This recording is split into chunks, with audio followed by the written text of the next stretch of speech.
Me lembro de quando li esse livro pela primeira vez anos atrás, e teve pessoas que riram do título. Como assim? Você não tem amigos? Está querendo aprender como fazer amigos? E foi mais ou menos assim, com essa visão, que comecei a lê-lo. Estava lendo por recomendação de um amigo, e ainda não sabia o que iria encontrar. Muitas pessoas são contra os ensinamentos desse livro, mas minha opinião é que esse livro é mais um dos meus preferidos. Cresci muito lendo e absorvendo os conhecimentos desse livro, e com certeza te ajudará muito a se tornar uma pessoa melhor. Gente, eu sempre leio isso nos livros e ouço de pessoas mais experientes. Não critique as pessoas.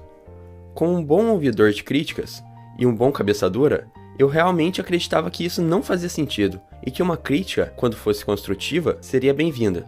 E assim, comecei a tentar fazer. E acredite, em 99% das vezes, não funcionou.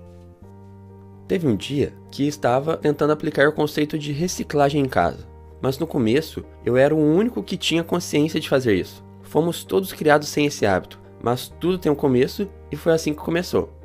Comecei colocando os 2 lixos, e aí tentava ficar controlando tudo que ia pro lixo e fazer com que todos seguissem minhas ordens, como um guardião dos lixos.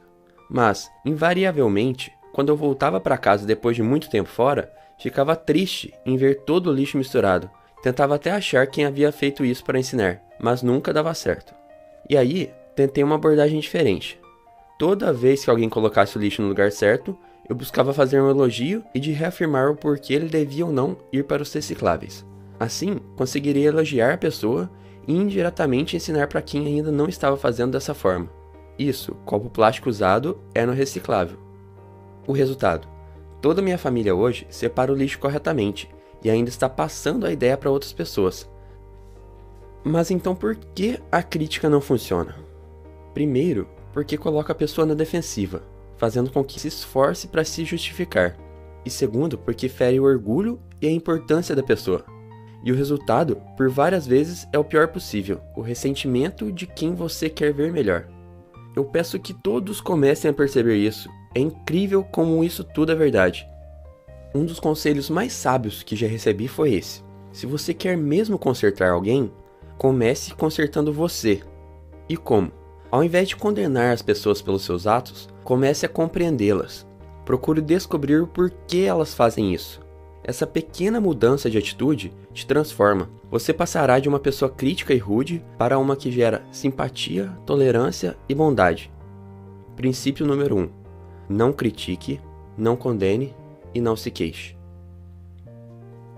Mas então, se não devemos criticar, condenar e nos queixar, o que devemos fazer? Digo que é exatamente o contrário.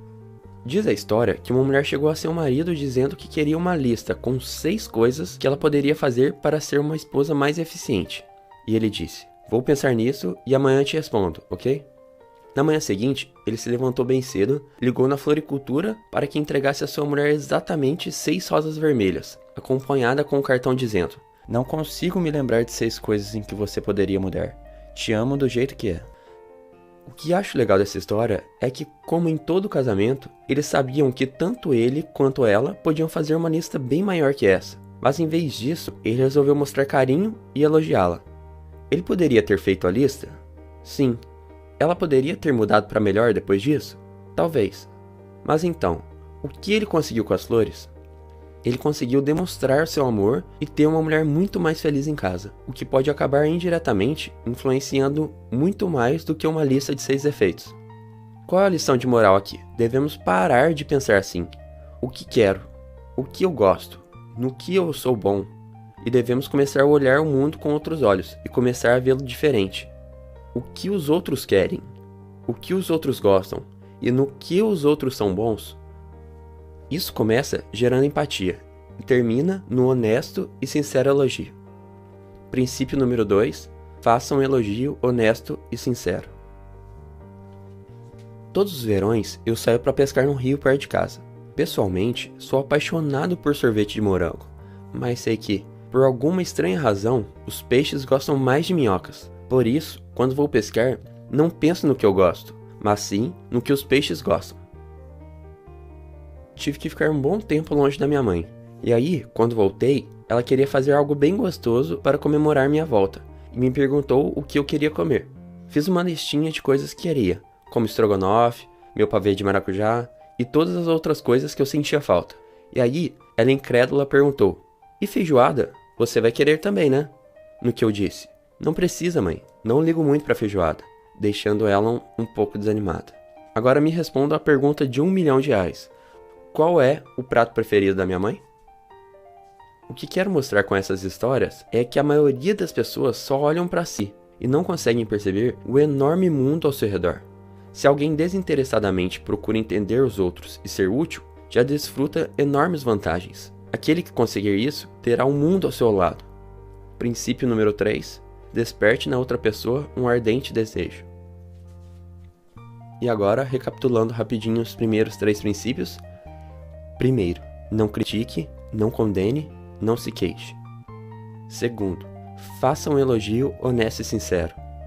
E terceiro, desperte na outra pessoa um ardente desejo. É isso aí, pessoal.